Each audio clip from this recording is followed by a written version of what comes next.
कर्पूरगौरं करुणावतारं संसारसारं भुजगेन्द्रहारं सदा वसन्तं हृदयारविन्दे भवं भवानी सहितं नमामि।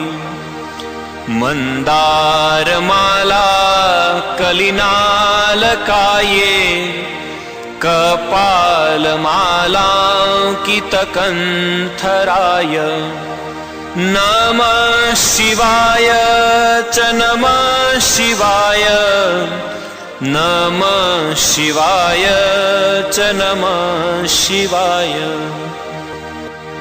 गोरक्षबालं गुरुशिष्यपालं शेषां हिमालयं शशिखण्डं